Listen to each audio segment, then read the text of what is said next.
In a world where everyone hunts gods, our protagonist seeks divine remains from an era when gods walked the earth. Before, they were immortal to mortals, until humans awakened sequence abilities. Some awakened the assassin sequence, which allows them to hide their figure. Others awakened the cheater sequence, which allows them to imitate others. But he awakened the God Devourer Sequence, something entirely without precedent. Eating gods makes him stronger, so to avoid being dissected, he hides his identity and eats divine remains. We see the entire safe zone is covered by the Kyanding, which isolates the gods. Fortunately, at the exit of the safe zone, there are teams of god hunters who clear the surroundings. There, he hoped he might find some divine remains. Taking advantage of the Saturday, he went to the largest nearby safe zone exit. At this moment, we find ourselves at safe zone exit number 114.514. It was already crowded. In front of the protection gate, there were a dozen people in helmets and bulletproof vests. Just then, two sequence ability users who had completed a hunting mission appeared. They took off their helmets to return, and hundreds of ordinary people nearby immediately swarmed them. He wanted to pass through the crowd to see if there were any divine remains along the way, but he was immediately pushed back. There was no way through, so he could only wait on the outer perimeter. It wasn't until nightfall that he finally reached a closer position. Unfortunately, the joint government inspectors had already taken all the remains away. He found nothing at all, and just when he thought he would get nothing today, he saw a twitching ear falling from the backpack of a sequence awakener. He stared at the twitching ear with eyes wide and bright, swallowing hard as he prepared to snatch at the moment no one was looking. However, a janitor suddenly swept the ear into the trash and walked away, seemingly oblivious to its value. Upon seeing this, he immediately followed the janitor out beyond the exit of the safe zone. Finally, we see him spot the man tossing the ear into a trash can tucked away on a street corner. Once the janitor had finally departed, he ran over, overcome with excitement, to pull open the bin. And yet, he stood there absolutely stunned by the scene waiting for him inside that trash can. It was overflowing with divine remains, a literal feast for a glutton, to be perfectly honest. As he scanned the bin filled to the brim with these sacred remnants, he licked his lips, convinced that he was, quite effectively, the chosen one of heaven. After confirming once more that there wasn't a single soul around to witness him, he reached in and lifted the very thing at the top of the pile that was still twitching. In any normal situation, that disgusting appearance mixed with the metallic scent of blood would have stopped him instantly. But to grow stronger, he suppressed his nausea and forced the morsel into his mouth. After a great deal of chewing, he finally swallowed the mouthful of divine flesh. Surprisingly, though the appearance was somewhat revolting, the taste turned out to be quite good. It was even better, he noted, than the food served back at the school cafeteria. If all divine remains tasted like this, he decided he wouldn't bother with being polite anymore. He smiled greedily and immediately dove into the trash can, beginning to devour large chunks with a ravenous hunger. The strange thing was that no matter how much he ate, he didn't feel full in the slightest.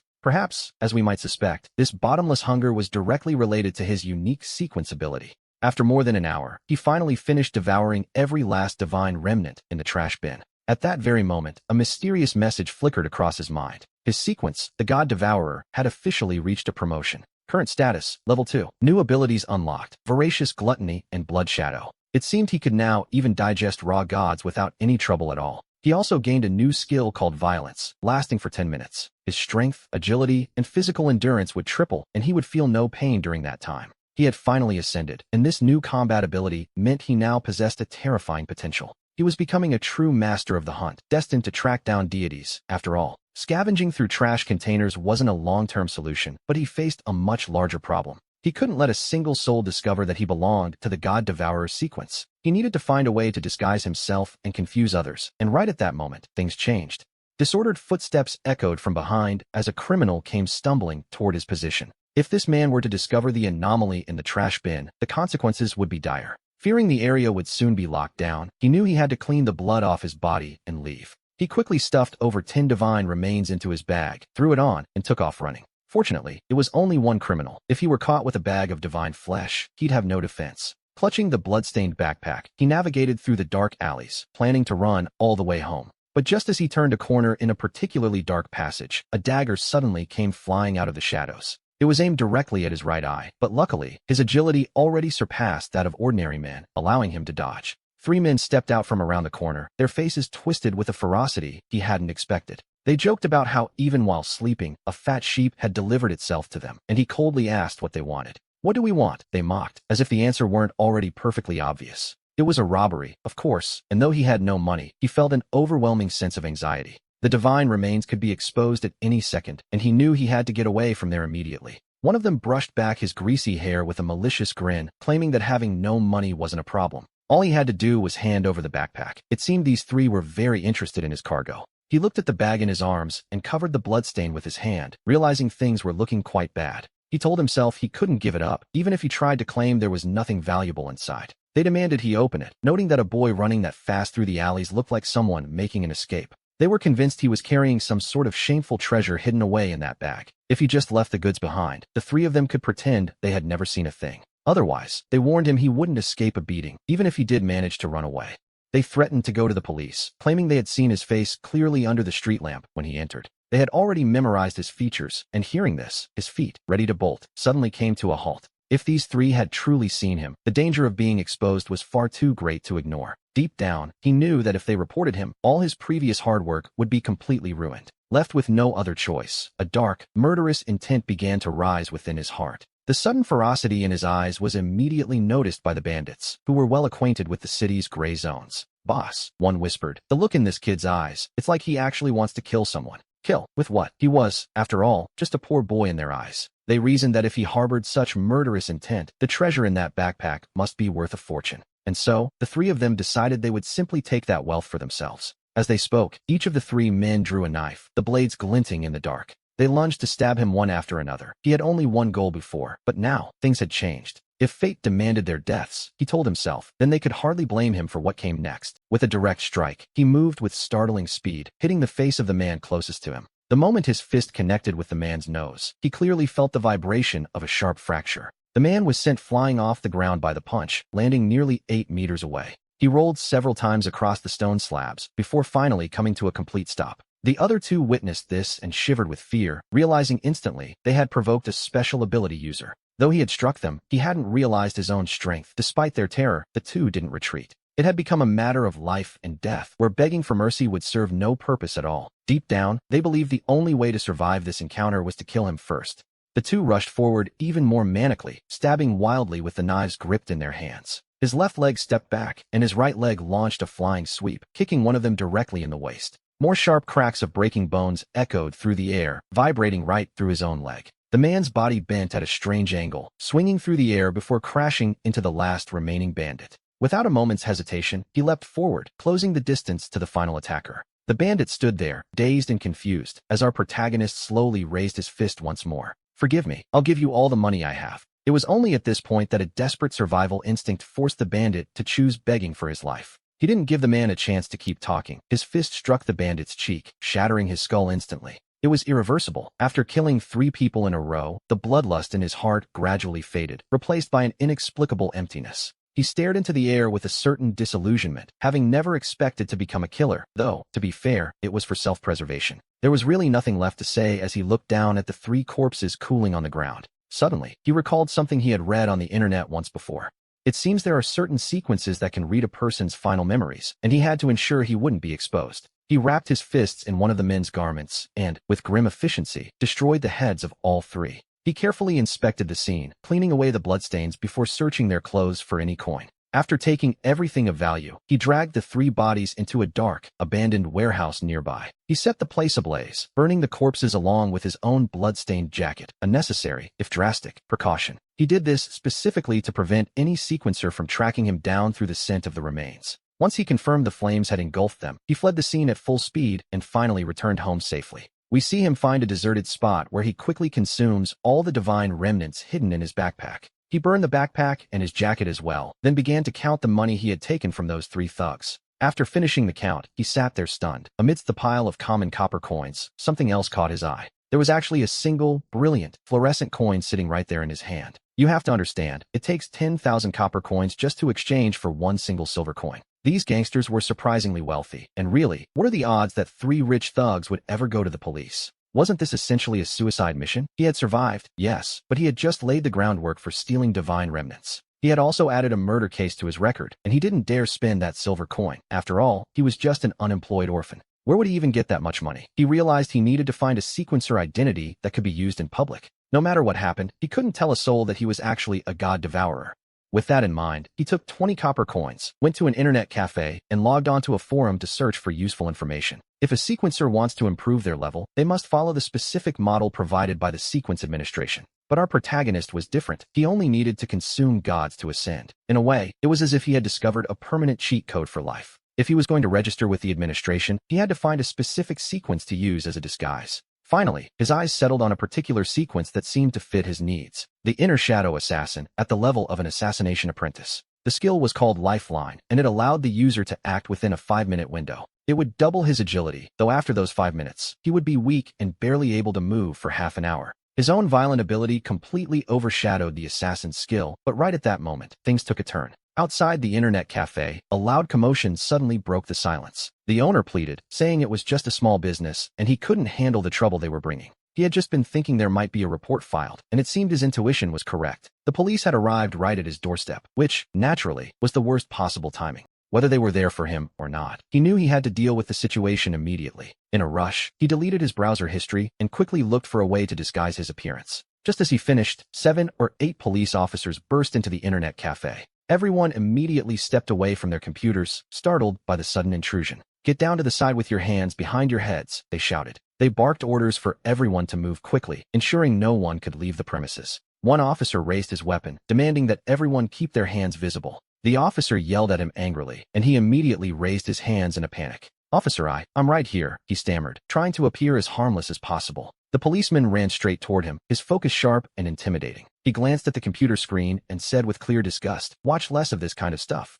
Being young and self-indulgent will only cause you trouble in the future," the officer warned. After delivering that brief lecture, the policeman simply turned and walked away. We see the officers proceed to check the browser history on every single computer in the room. They scrutinized the content until they finally found 2 specific individuals in the cafe. These were young men conducting black market transactions online, and they were promptly taken away. Despite the arrests, the lead officer's expression remained quite solemn. It was a look that suggested their true target hadn't been found yet, which was a lucky break for our friend. The sheer euphoria of escaping such a close call left him feeling strangely relieved. He took a deep breath and decided to reopen the forum to continue his search. But at that exact moment, a mysterious dialog box suddenly popped up on the computer screen. His eyes widened in shock, and he felt a cold shiver run down his spine. It was a friendly reminder from Manhwa Dealer, also known as Wanwan, the very person the police were currently hunting for. "It's you, isn't it? Keep looking at your screen," the message seemed to whisper. The instructions were clear: don't leave when you're finished, but wait for me in the alleyway behind the internet cafe. A few hours later, that middle-aged man, Wanwan, appeared in the small alley with his characteristically greasy face.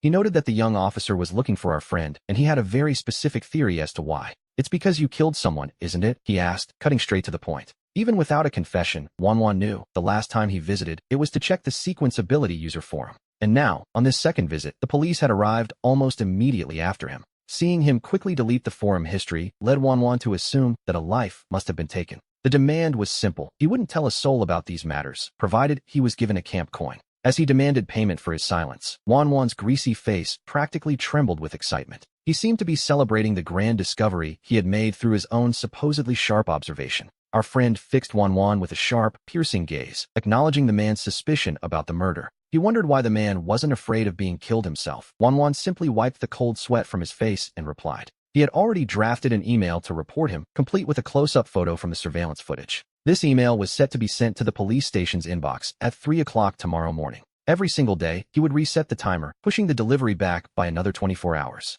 If he were to die, he joked through a few missing yellow teeth, the truth would finally come out. After listening to the threat, our friend offered no response and simply turned to walk out of the alley. Suddenly, Wanwan realized that he didn't even seem to know the young man's name. "By the way, my name is Ladatsi. What's yours?" the man called out as he watched him leave. Our friend simply continued walking back in total silence, ignoring the question entirely. Deep down, he felt there was no need to respond. After all, a dead man has no use for names. After exiting the alley, he slipped into the shadows and began to silently tail Ladatsi. He followed until Ladatsi reached his home, and once the address was noted, he quickly vanished into the night. Killing Ladatsi would be the easy part, but ensuring his secret didn't die with him was another matter. Preventing a leak is a complicated business, and so, on the following day, he passed by the bar. From a distance, we see fun at the school entrance, flanked by several fawning school officials. Since his backpack had been burned the day before, he was naturally stopped by a teacher. "Why aren't you carrying a bag? Don't you do your homework over the weekend?" the teacher demanded. It seems the more undisciplined a school is, the more arbitrary rules it tends to have. Faced with the teacher's strict interrogation, he was just about to offer a rebuttal. Suddenly, a female voice rang out from behind him, addressing the teacher directly. It was Lu Ruyan, claiming that Insean had been at a classmate's house for tutoring all weekend. She explained that his books had simply been left behind at that classmate's home. She told the teacher she had already promised her classmates she would bring the books for him today. He looked back and realized, with some surprise, that his unexpected savior was indeed Lu Rian. He had no idea why she was helping him, but he gave a nod and proceeded into the school. Lu Rian picked up her pace and quickly caught up to him in the hallway. "Cian, shouldn't you say something?" she asked with a warm smile, to which he coldly replied, "Do you think I should say thank you?" The smile on Lu Rian's face froze for a moment before shifting into something else entirely. Adopting a somewhat flirtatious tone, she admitted that she had handled things poorly in the past. "You helped me, and now I've helped you," she suggested, hoping to bridge the gap between them. She asked if they could call it even, adding that she truly enjoyed seeing him worry about her. She went as far as to claim that he was the very motivation for her day. She declared she couldn't live without him, flashing a smile she was certain would captivate him. This cloyingly sweet declaration had been carefully planned by Lu Rian and her best friend over the weekend. Based on her understanding of Cian, she was convinced this would be enough to win him over. To call it even, well, he found that idea nothing short of amusing. In his memory, he recalled how he used to prefer going hungry every single day. Just to bring Lu Rian breakfast, he would sacrifice his own meals and even do all her homework. And yet, Lu Rian would simply take that breakfast and give it to Zhou Yan from the next class to please him. "Lu Rian, I've always wanted to ask," he began. "Why do you insist on harassing me?" He asked her quite bluntly if there weren't other classmates more willing to be her lapdog. Lu Rian certainly didn't expect Cian to speak to her with such cold honesty. She stood there speechless for a moment, barely managing to ask what he meant by that. He told her that if she wanted to pursue Zhou Yan, she should put in the effort herself. He warned her to stop thinking she could constantly rely on his strength to get what she wanted. It was quite the arrangement. She wanted to bring the boy breakfast, but expected Cian to prepare it. She wanted to impress others with her work, yet expected him to write every single word for her. With words that were nothing short of ruthless, he laid bare Lu Rian's true intentions, leaving her visibly shaken for a moment. A look of pure, unadulterated shock washed over her face. He told her flatly to stop bothering him and to find some other lapdog to do her homework for her. He even added a warning. If she didn't stop, he would make sure Zhou Yan found out the truth. We watch as Lu Rian's expression shifts through a dozen emotions, each one more unpleasant than the last. Deep down, he felt a wave of relief. It seemed his words had finally hit their mark. Later that afternoon, instead of rushing home, he headed to the library to focus on his work and studies. But what he didn't know was that Lu Rian and her best friend had been following him in secret. Her friend whispered, asking if they should really keep following him, worried that he would surely notice them eventually. Lu Rian was desperate. She hadn't been able to compare her answers with Zhou Yan, nor with Cian's work. Without the breakfast she usually provided, Zhou Yan had already begun to ignore her entirely. She certainly hadn't expected that someone would discover her secret and question her so directly. And so, while he worked in the library, he was being watched from the shadows. He only began to notice something was off while he was busy tidying the bookshelves. Nearby, he saw a girl sitting on the floor, deeply engrossed in a rather unusual book. Being the polite young man he is, he approached her to remind her that the library was about to close. But when their eyes met, his gaze froze for a moment in complete surprise. She apologized softly, feeling bad for delaying him and Professor Zhu as they finished their shift. The student bowed respectfully to both him and the professor. After that, she headed back toward the school, while Professor Zhu hurried off with her backpack in tow. In that moment, he couldn't help but notice that this girl was truly beautiful. For a brief second, however, he couldn't quite place who she was. Professor Zhu let out a soft sigh, noting that Wenshu is a very quiet girl, obedient and excellent in her studies. The professor mused that if her own granddaughter were that well-behaved in the future, and then it suddenly clicked for him. It turned out to be Wenshu, a name that, as it happens, is quite famous around here. With every single exam, she consistently takes the top spot in her year. She is both stunning and brilliant, making her the undisputed pride of the entire school. Naturally, many boys pursue her, but she has a way of subtly turning every one of them down. But much like our protagonist, despite her fame, her family situation is actually quite difficult. She lives alone with her grandmother, though he wondered, what did any of this have to do with him? After leaving the library, he decided to stop by the restroom located just behind the building. Just as he finished and was preparing to head out, something caught his attention. Suddenly, the sharp sound of a slap echoed from right next door. A voice demanded to know if she was the one who told Cian about the secret dealings with Zhou Yan. The other girl replied softly that she didn't even know Cian, nor did she know Zhou Yan. She added that she didn't know her attacker either, which only made the other girl call her stubborn. She pointed out that today at school, Cian had only spoken to her and to Zuli. If it wasn't her, she reasoned, then it must have been that old hag Zuli. Rian seems to believe that even a girl like Wenshu, who is pretty and smart, must be hiding something. In her eyes, they all have the hearts of snakes and scorpions. A bit dramatic, perhaps, but she was convinced. In her view, they simply use their charms to flirt with various men whenever it suits them. Originally, our protagonist wanted absolutely nothing to do with Lu Rian. However, he realized that Wenshu had been innocently dragged into this mess because of him. Out of a sense of ethics, he decided he had to intervene, so he washed his hands and headed toward the women's restroom. He told Lu Ruyan that she was making far too much noise, not even letting him use the restroom in peace. He asked if she would only be satisfied if he went and told Zhou Yan everything. Lu Ruyan stood there, completely stunned for a moment by his sudden appearance. She told Insean to calm down and not to be so extreme in his actions. She argued that she hadn't caused him any trouble, so she couldn't understand why he was interfering. Not wanting to deal with her, he simply stepped forward and pulled Wenshu out of the situation. He noted that the 2 slaps had been delivered by her, and it was time to settle the score. Wenshu looked at him without showing any gratitude. After all, she had only been targeted because of him. As soon as he finished speaking, he delivered 2 sharp slaps right back to Lu Ruyan. Everyone present was left speechless, and Wenshu stared at him in surprise, unable to understand this strange classmate's behavior. She hadn't expected him to act so decisively, and Lu Ruyan, covering her face, glared at him with pure rage. He told her to stop barking, stating that whatever was between the 2 of them was now settled. As for what happened between her and Wenshu, he considered the debt paid, which, naturally, was his way of ending it. Lu Ruyan's eyes flashed with a terrifying ferocity in that moment. She warned Insean that he would regret this, while he suddenly remembered something about Wenshu. He recalled that Lu Ruyan's uncle happened to be a rather dangerous thug. He wasn't afraid of thugs himself, but he worried that Wenshu might end up getting hurt. After all, he couldn't exactly spend every waking moment watching over both Wenshu and Lu Ruyan. In that moment, an excellent idea suddenly occurred to him to keep Wenshu out of harm's way. Lu Ruyan warned him he'd regret this, but he simply told her he'd be heading to a cyber cafe to write an email detailing everything about her. He explained that he would schedule it to land in Zhou Yan's inbox the following Monday morning. If anything happened to him or Wenshu, she could expect a very messy breakup with Zhou Yan. Lu Ruyan had originally planned to have her uncle teach them a lesson, or even remove them from the safe zone entirely. But Insean had effectively blocked that path, leaving her with no moves left to play. She was absolutely furious, claiming she had never met anyone as wicked as he was. He simply gave a cold snort, took Wenshu by the arm, and turned to leave without another word. Deep down, he felt quite satisfied, realizing how many times he had thought about Lu Dazi that day. It was the first time he felt that knowing someone like Lu Dazi had actually brought him something positive. The next morning, he left his house and returned to the entrance of the cyber cafe once again. This time, we see that the person behind the counter wasn't Lu Dazi, but a middle-aged man with a beard. The opportunity had arrived. He pulled down his cap to avoid the cameras and beckoned the man over. The middle-aged man hesitated for a moment, but he eventually decided to step outside anyway. Returning to the spot where he had spoken to Lu Dazi, he asked if the man was the owner of the shop. He claimed that one of the 2 men the police had taken away that day was a friend of his. He told the owner his friend had left something behind and that he needed to see the recordings from that day.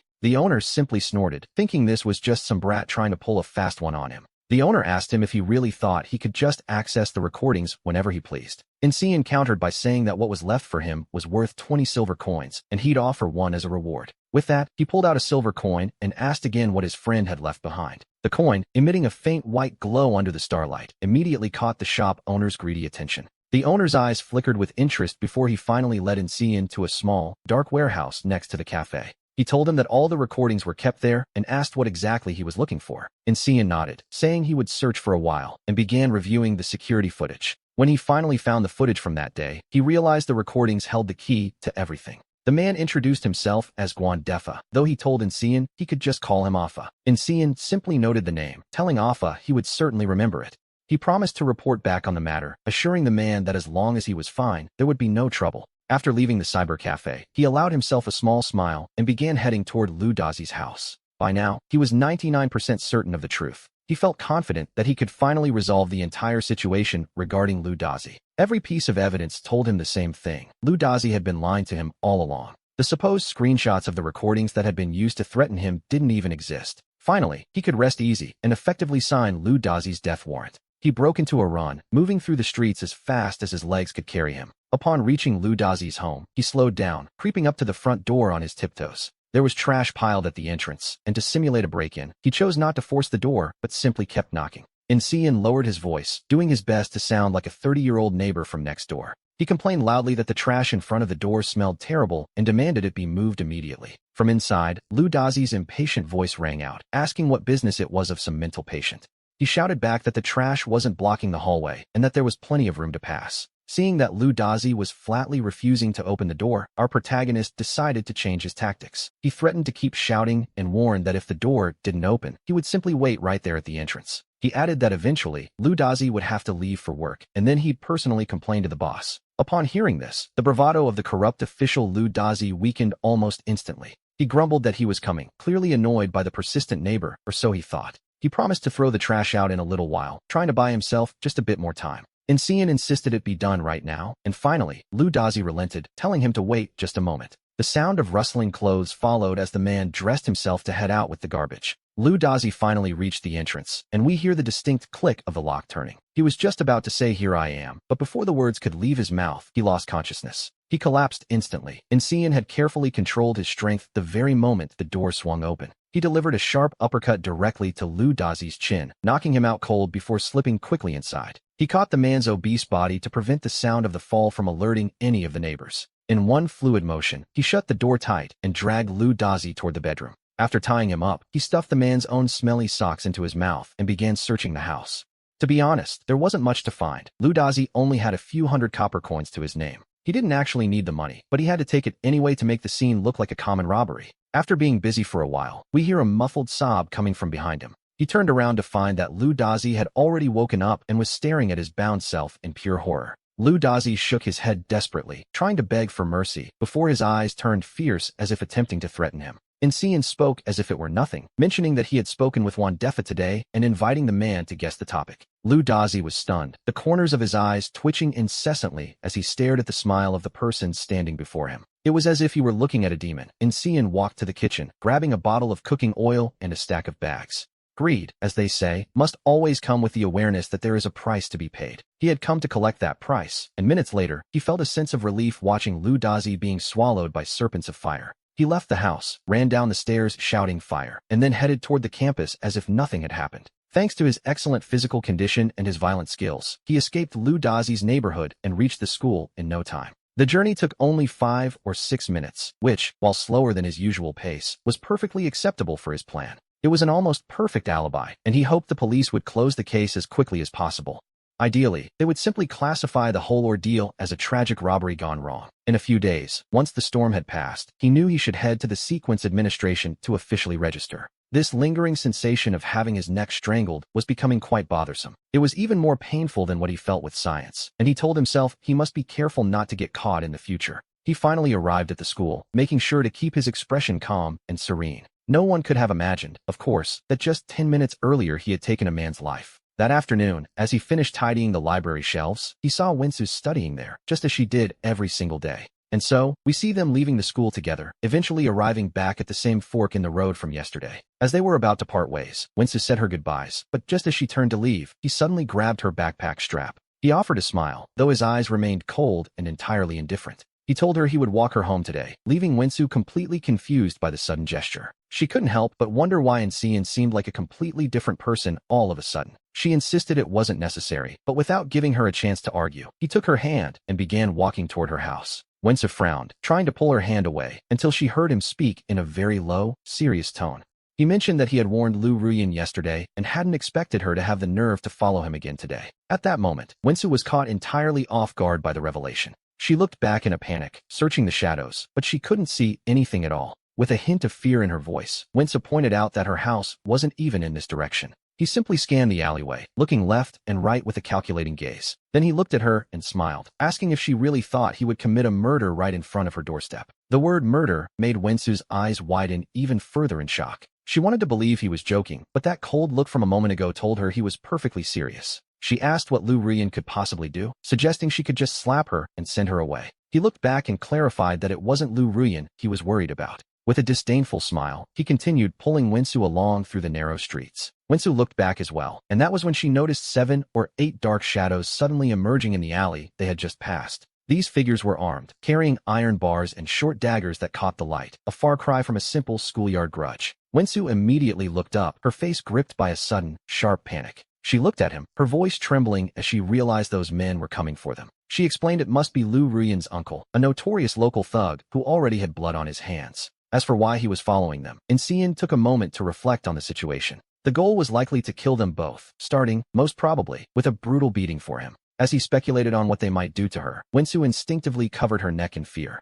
She couldn't understand why they'd go so far, but it all came back to the words he'd said yesterday. He asked if she hadn't heard him herself, referring to the scandal involving Zhou Yan. We might wonder who this Zhou Yan is, likely just an ordinary person, all things considered. However, the uncle had recently awakened a sequence ability, which changed everything. Because of this, he had developed a certain tendency to throw his weight around lately. It seemed Lu Ruyan wanted to cling to Zhou Yin to secure the life of a wealthy lady. But Wensu remembered his threat and asked about the scheduled email he'd set up to stop them. He offered her a faint, knowing smile and admitted that he had simply been bluffing. Meanwhile, the group of men continued to close the distance, drawing nearer with every second. In a voice thick with desperation, she asked if this was where they were going to die. He told her it was his fault for getting her involved in this mess to begin with. And so, he decided right then that he would be the one to handle the situation. His smile took on a slightly aggressive edge, a look that was, to be honest, quite threatening. He looked at her and asked if she was the kind of person who could keep a secret. Wensa didn't quite understand what Insean meant by that, but she nodded anyway, and seconds later, 5 or 6 burly men armed with knives and clubs approached them.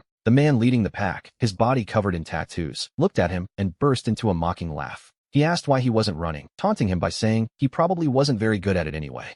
Insean replied with pure disdain, noting that since he had already reached his destination, there was no reason to run. One of the thugs looked around, confused, wondering what on earth he meant by reaching the place. He soon realized they were standing in an ancient, completely abandoned courtyard. The tattooed man sneered, asking what could possibly be so special about a place like this. Insean calmly explained that it was a very special spot indeed, one perfectly suited for killing people. The men were taken aback for a moment, but then, mocking smiles spread across their faces. They asked if he was an idiot, claiming they'd never seen a victim pick out their own burial ground before. However, at that exact moment, he blurred into a residual image and launched a flying kick straight into one of their chests.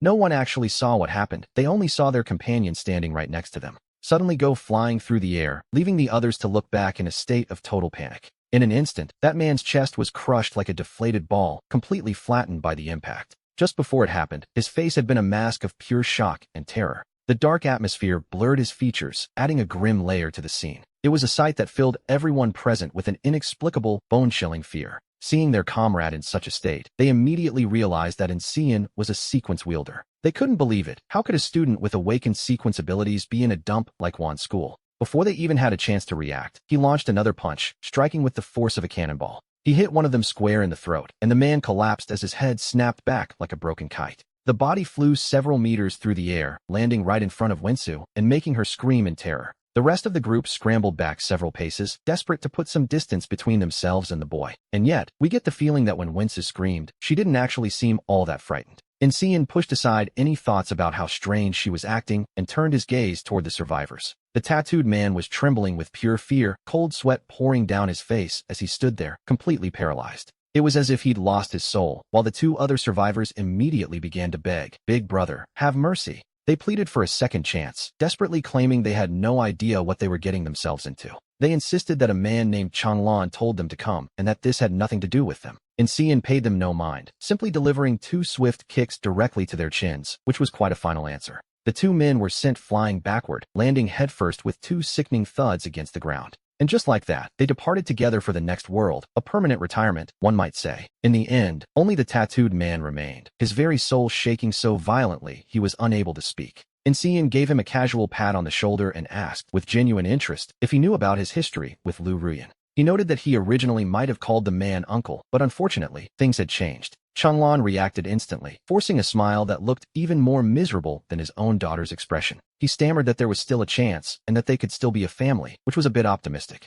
He promised to teach Lu Ruyan's son a lesson for being so indiscreet, swearing he would make things right. Insean let out a feigned sigh of helplessness, reminding him that what's done is done. He was a sequence wielder now. Insean looked at him and asked why he would humiliate himself like this, essentially licking his boots just to suffer further. He then questioned the man, asking if he hadn't previously claimed that Lu Ruyan was the sole hope for their family. Changlan nodded in a daze, clearly failing to understand the dark direction Insean's thoughts were taking. Insean made it clear that as long as he was still breathing, their family would never have a shred of hope left. However, he offered to show them a new path, an offer the man desperately accepted, promising to do whatever was asked. The man insisted that whatever Insean commanded, they would certainly carry it out without question. Insean suggested they go to another world to rebuild their family, before delivering a final, brutal slap to Changlan's face. The man's head spun a full 360 degrees before he collapsed lifelessly to the side. Insean whispered that he shouldn't worry, as he wouldn't be traveling that lonely road to the afterlife by himself. He promised that once he had some free time, he would send the rest of the family down to keep him company. After he had finished disposing of everyone, we see him let out a long, heavy sigh of relief.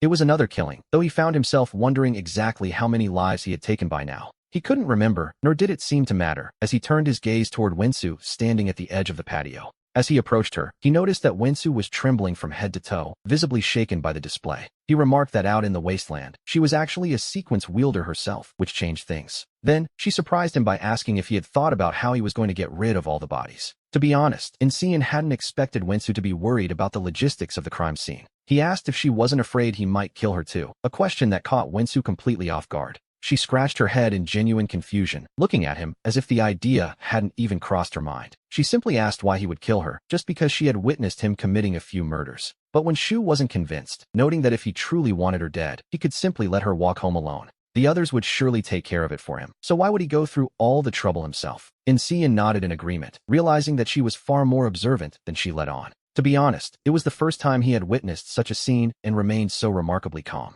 We see him begin to toss the bodies into a nearby well, listening to the dull thud as they hit the bottom. To avoid any chance of being discovered, he didn't even stop to take the money from their pockets. Since it was a dry well, he eventually moved a heavy stone to cover the opening completely. He told himself it was enough, as there was no one else around to witness his work. When Shu urged them to leave, pointing out that they were leaving their scent all over the area. If the police were to investigate, she warned, they would likely be able to track them down. When he asked what she suggested, she simply told him to burn the evidence away. She argued that since the place was deserted, a fire wouldn't draw attention and would effectively mask their scent. However, she quickly reconsidered, noting that burning everything wasn't strictly necessary. The food from the dining hall, she pointed out, had an incredibly strong and pungent odor. She suggested scattering the leftovers around the area and throwing some down into the well itself. In a very short time, the smell of the food would naturally overpower and cover their own tracks. Insean nodded, though he couldn't help but look at her with a growing sense of curiosity. He wondered where she had learned such things, to which she simply replied that she enjoyed reading.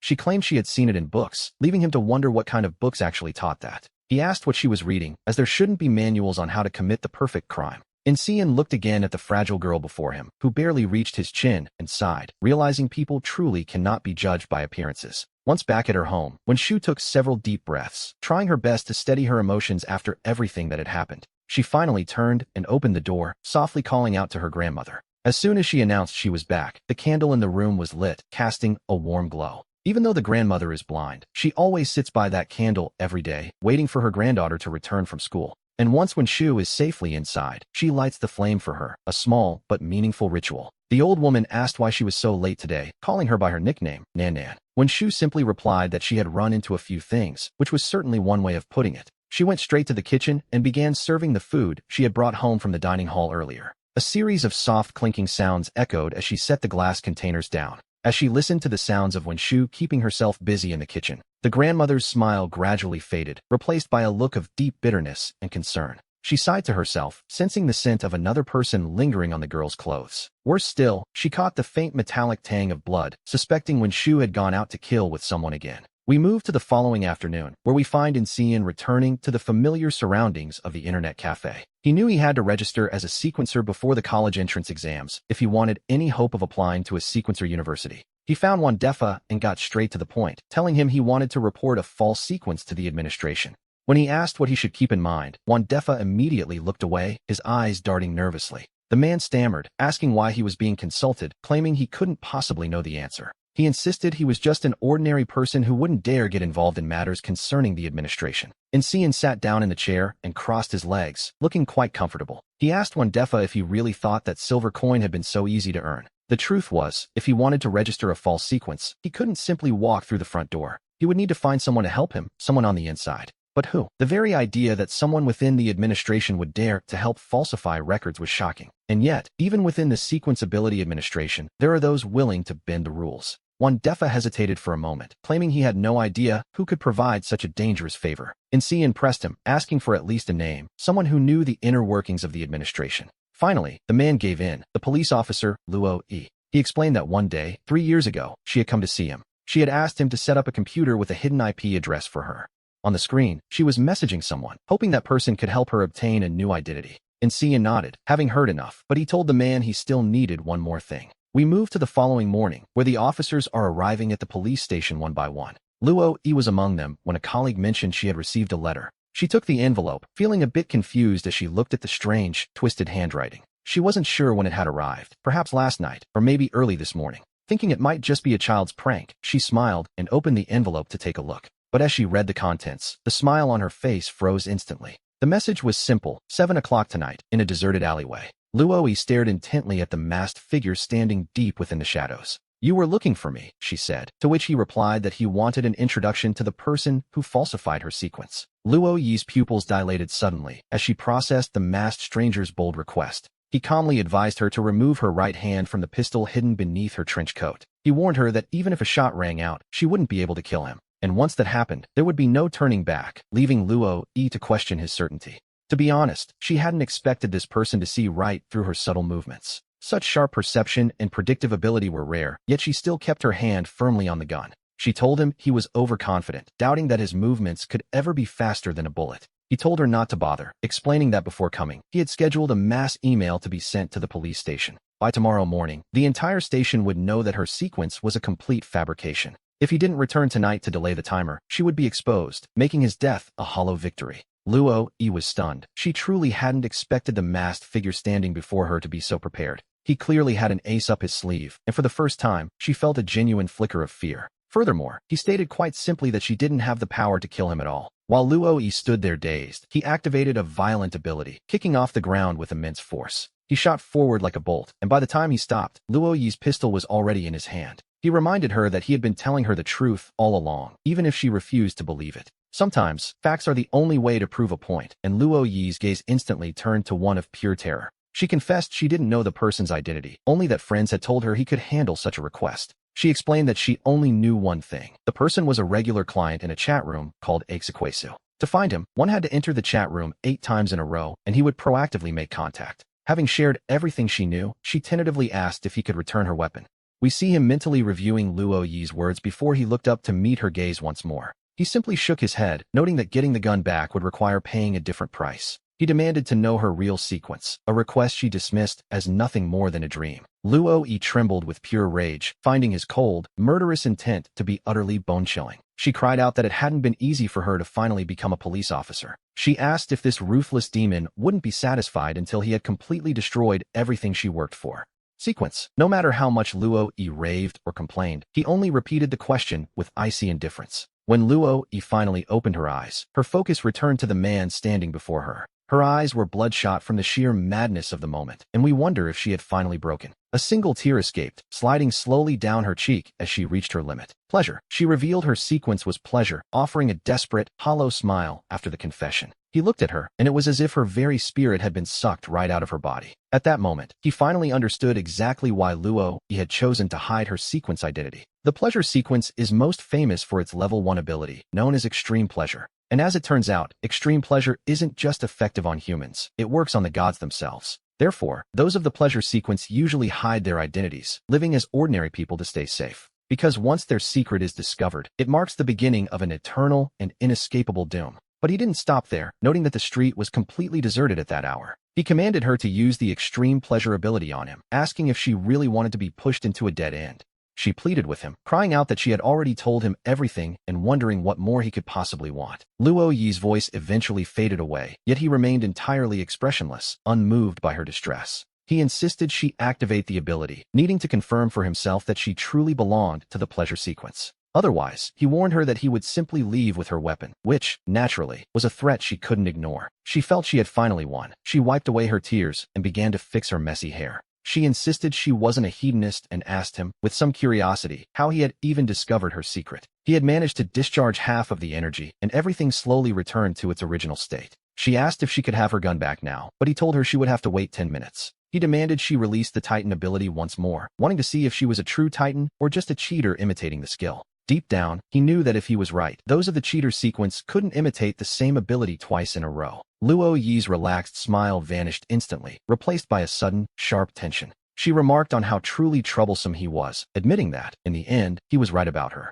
She confessed to being from the cheater sequence, and he simply nodded his head in silent acknowledgement. He had finally managed to prove it, telling her she had almost succeeded in fooling him completely. He warned her that while she was very clever, she would be wise to be much more careful in the future. He told her not to fall into the hands of Olafop, as that would likely result in him being implicated as well. Following the method Luo Yi had shared, he successfully managed to make contact with the people in the chat.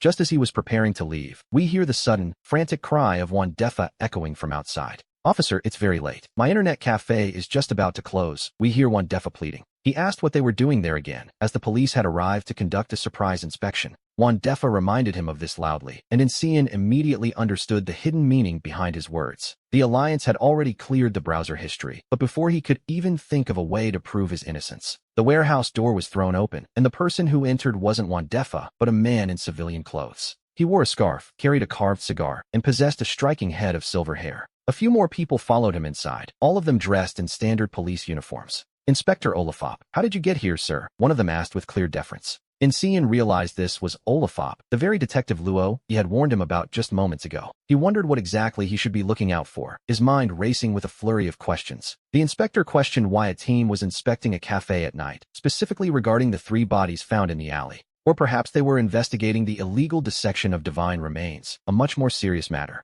Olafop didn't answer. Instead, he gave Incian a cold order not to move, which he wisely chose to follow. He obediently took his hands off the mouse and keyboard, leaving the computer screen completely blank and idle. Olafop glanced at the computer, saw the logs had been wiped, and his gaze toward Incian turned instantly sharp. When asked about his relationship with Juan Defa, Incian claimed they were simply friends. He answered hesitantly, looking quite guilty, while Olafop exhaled a condescending puff of smoke and asked what kind of friends. Incian claimed he was always given money after their meetings, a statement that left everyone in the room utterly stunned. The officers looked at Juan Defa with extreme disgust, while the man himself stood frozen, as if struck by lightning. He was a soulless shell in that moment, while Incian felt a wave of feigned innocence as the police watched him coldly. Juan Defa turned bright red with rage, shouting that they shouldn't believe him, as Incian was just a pauper with nothing to offer. "Our shop owner is indeed an old fox." He immediately understood the plan, and the more he protested, the more the police believed Incian. The officers felt a wave of sympathy for the young man while condemning Juan Defa's behavior, as Olafop extinguished his cigar in a water cup.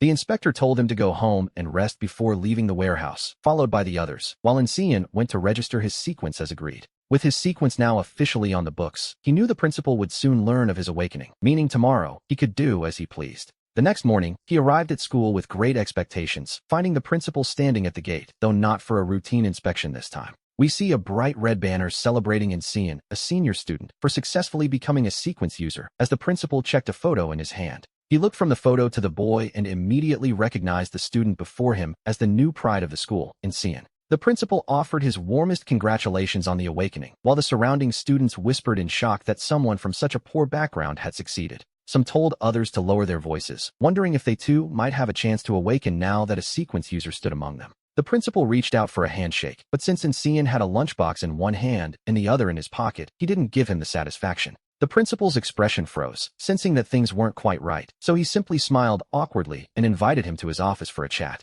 A nearby teacher nodded subserviently, mentioning they had prepared a celebration, and Incian realized it was the same department head who had caused him trouble. He coldly asked if the man remembered him, leaving the teacher stunned and searching his memory for any previous interaction between them. After a moment, the teacher asked if he was his student, but Incian simply shook his head, claiming he didn't recognize the man either. He remarked that it was a small matter easily forgotten by those who hadn't suffered it, before suddenly slamming his lunchbox into the teacher's face. The man was sent flying several meters as Incian casually tossed the dented lunchbox into the principal's arms, telling him to buy him a new one. He walked onto the campus under the piercing gaze of the crowd, eventually finding Principal Lee, whose face shifted from despair to a practiced smile. The principal asked why he had come, assuming he wouldn't participate in the sequence evaluations until after the university entrance exams. Incian admitted he still didn't understand the process, while the injured teacher limped away, clutching his chest in a state of complete disbelief. It was true that he had relied on his intuition, as there was nothing else to see in such an extreme world, which, to be honest, had left him feeling quite disappointed. He realized then that without power, there was simply nothing more he could do for his family. Next, he skillfully opened the Sequence Education Forum to search for the skill evaluations related to the university entrance exams. Lishenman sighed and turned to leave the principal's office, heading out to find a nearby place to rest. And here we see him clicking on a post marked as featured. It was a comprehensive evaluation guide for Sequence users preparing for their university entrance exams. We learned that Sequence users don't actually need to participate in the standard university entrance exams. There is, in fact, a completely separate evaluation method reserved just for them. One special situation can even exempt a student from the exam entirely, having a registered record of hunting gods. Instead of standard grades, one can submit god hunting points along with a resume to apply for the top universities.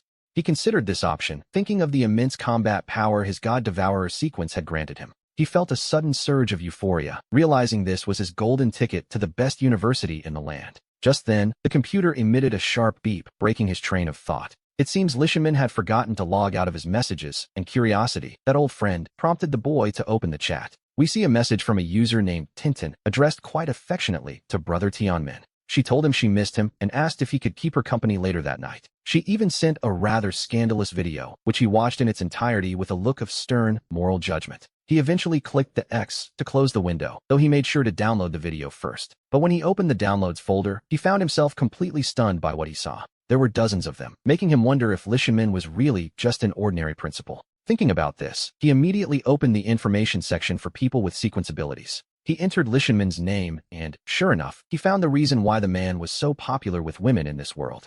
There was only one explanation. He was a person with sequence abilities. It turned out that Lishaman was also a sequence user, just like our protagonist. But he had been a principal for so many years, and it seemed that not a single student knew his secret. When he opened Lishaman's personal file, he was immediately drawn to the first two lines. Lishaman, a sequence shaman, had been involved in an incident in Area 14 that caused dozens of deaths, leading to his transfer from the Foundation. Currently, he was working as the principal at one school, a quiet life, or so it seemed. The principal was responsible for the deaths of dozens of people, and yet, he could still be appointed to lead a school. He wondered just how powerful the man's foundation was, and exactly who was backing him from the shadows. Suddenly, he felt that when he had spoken to the principal just a moment ago, his voice might have been a bit too loud. Deep down, he realized he hadn't shown the proper respect one should give to such a dangerous teacher. He decided it was best not to return here in the future, preferring to go back to intimidating the weak with Wandefa. It was clearly not a good idea to mess with the principal, so he quickly stood up from his seat. He hadn't even reached the door when he heard Lishaman's voice saying that, since he had seen everything, he shouldn't leave just yet. The principal invited him to sit back down so they could chat for a while, an invitation that felt more like a command. At that exact moment, he discovered that his body had suddenly lost all control. His feet seemed to be glued to the floor, which, to be honest, was a rather terrifying development. Unable to move even an inch, he heard the man call him Student Ian and tell him once more to sit down. When he turned his head to look, a colorful, mysterious mask had suddenly appeared on Lishaman's face. He couldn't believe it. Lishaman actually dared to use his sequence abilities against him. The principal offered a deal. He could help with deity hunting and guarantee his university admission. To be honest, his experience and connections could certainly pave the way into a top school. As a condition, however, he wanted help clearing his name of what he called a fabricated charge. He had lost his status, his rights, and even his wife had left him in the aftermath. The man was clearly desperate, hoping that a student could somehow help change his luck. Helping him change his luck? Well, that was certainly a tall order for a teenager. Incredulous, our protagonist pointed at himself, a mere student who had only just awakened his abilities. While he might have been a bit cocky, he wasn't so ignorant as to ignore the risks involved. After listening to Lishaman's proposal, he fell into a long, thoughtful silence. Finally, he spoke up, admitting that while the offer was tempting, the logic was a bit flawed.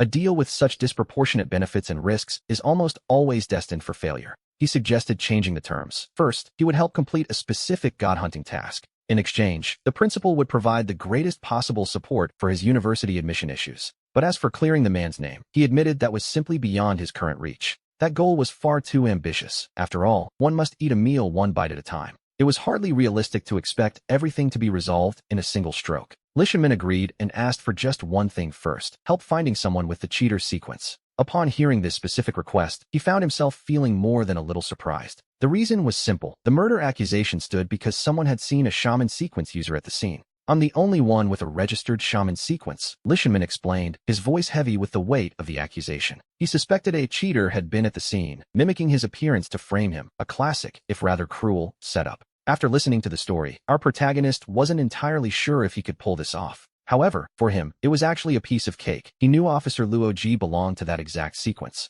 Directorly, I can accept your terms, he said, finally breaking his silence. But he offered a fair warning. He couldn't guarantee that this person would actually be willing to help. Lishaman agreed immediately, relieved that the first step, finding the cheater, was finally settled. The rest he would handle himself, certain that once a fraudster's true sequence is revealed, an entire organization usually follows. We then see them turn to the hunt. Our young hero wanted to know exactly how the god-hunting squads were chosen. He had studied the laws and knew that if an orphan like him died in battle, the compensation was $1 million.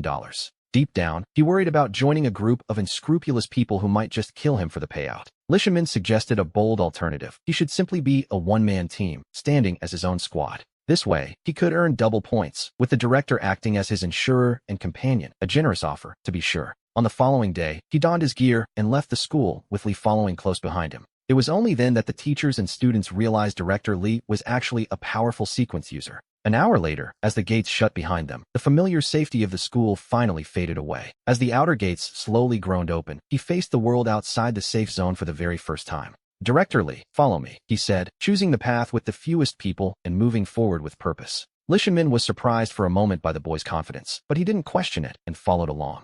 They walked for a long time until, looking around, we see they were finally completely alone. It was nearly time, so he pulled a black glass bottle from his backpack and carefully unscrewed the lid. These were the insecticide phosphorus scales he had requested earlier when he first received his equipment. He wondered if a minor god would appear for his first hunt, and after waiting 30 minutes, he finally heard a commotion. Get ready, he whispered to himself, noting there were only 10 seconds left. After hearing this, Lee Tianmin quietly retreated to the back to stay out of sight. He left Inseen at a distance, so no one could claim the boy wasn't meeting the requirements for a solo operation. Suddenly, a dark shadow about half a man's height leaped out and lunged directly toward our hero. Just as a claw as sharp as a halberd was about to pierce his chest, he took a swift, decisive step. He leaped high into the air, gripping his demon-hunting dagger tightly as his body began to fall.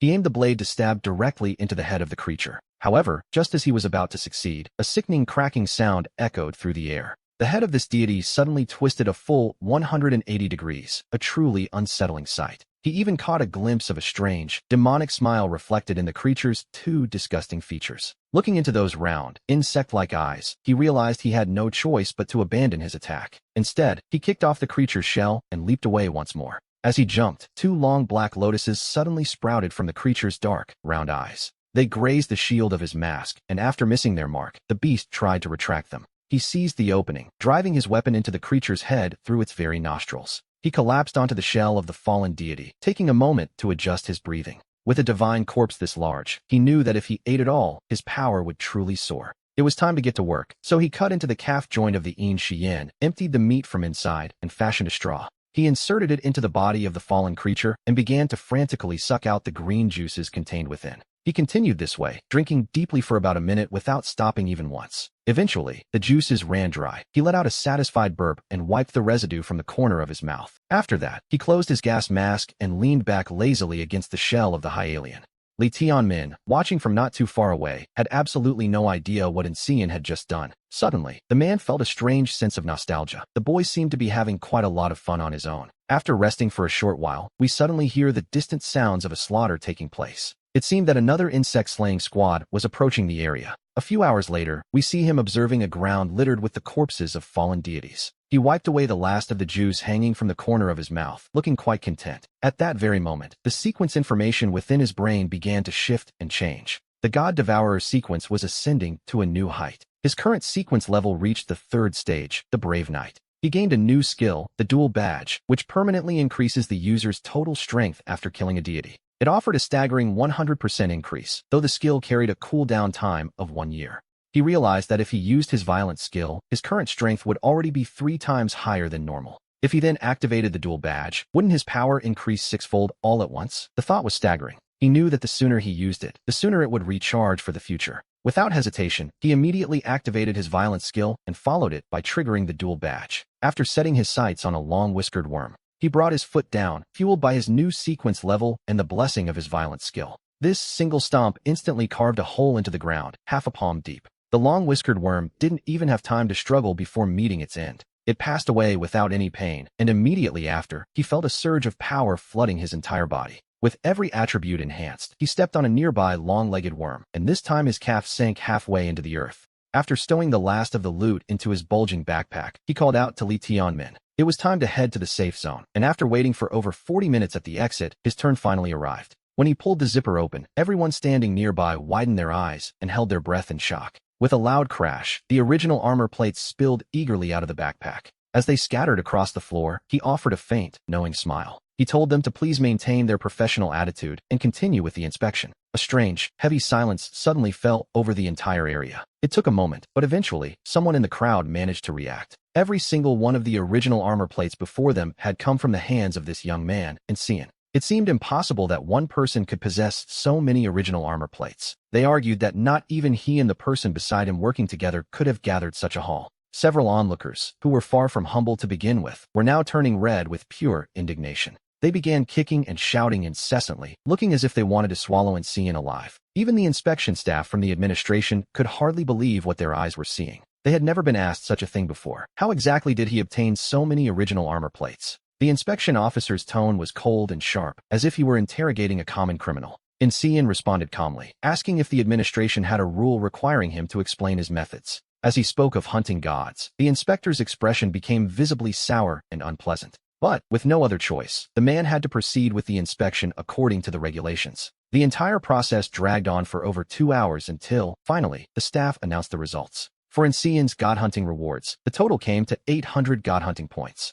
Since he was operating as a one-man team, the points were doubled, giving him a total of 1,600. This included 800,000 tanvi and 80 flat sequence patterns. Because the reward was so substantial, it couldn't be handled right there on the spot. He was told he would need to collect it at the nearby administrative office. Hearing this, a small, satisfied smile nearly broke across his face. 800,000 tanvi. That was an incredible sum, far more than he had ever expected. He had suddenly become a wealthy man, but as he turned to leave with his empty backpack, a voice called out, "Wait." He looked back and saw it was one of the men who had been questioning him earlier. When asked what he wanted, the man boldly challenged Insien to a duel in the combat arena. He proposed a bet using the sequence numbers 3, 8, 3, 2, and 4. Insien was a bit dazed, hearing about the privilege of leaving the safe zone. He turned to Li Tianmin, who was just as confused, and asked what this privilege actually was. It turned out to be a reward for the top 5 individuals with the most accumulated points from this excursion. They held the privilege of leaving the safe zone, and he was a bit dazed to learn he'd also received 10% more rewards. What nonsense is this? Why on earth should I place a bet with you? He was just about to leave, but the man stepped forward and stopped him once again. I just checked your records, the man said, and you belong to the Phantom Assassin sequence. If I lose, I will give you a God Hunter weapon as my part of the wager. Insien was on the verge of refusing the offer when Li Tianmin suddenly stopped him. This is actually a good opportunity, his companion urged. You should accept his challenge. God Hunter weapons are forged by sequence ability users, making them incredibly rare. They can't be bought with money, but even so, he couldn't risk exposing his sequence deception for a mere weapon. He was about to say no once more, but then Li Tianmin leaned in and whispered, "You have nothing to worry about, as there are no spectators allowed inside the battle ring. It will be just the two of you in there, and no one will ever know what truly happened." Insien asked in a low voice if there would be any trouble if he happened to kill the man. Not at all. In the battle ring, every fighter is responsible for their own life and death. His eyes lit up at that. If killing was permitted, then the situation had changed completely. Now he was actually feeling enthusiastic, and so, after signing the liability waiver, he eagerly stepped into the enclosed dueling ring to face his opponent. The man let out a hurl and followed him inside. The door slammed shut, sealing the arena. Watching the closed door, one of the onlookers laughed, certain that the boy was absolutely doomed. John and the boy shared the same assassin sequence, but John's sequence level was already at level 2. "It's easy enough to kill him," one man remarked, before telling Li Tianmin that he was certainly an optimist. "Are you ready to watch that boy get sent straight to the hospital?" he asked with a smirk. Li Tianmin simply looked at the man with a glint of malicious joy in his eyes and said nothing at all. "To the hospital? Well, that wouldn't be nearly as much trouble as what's actually coming.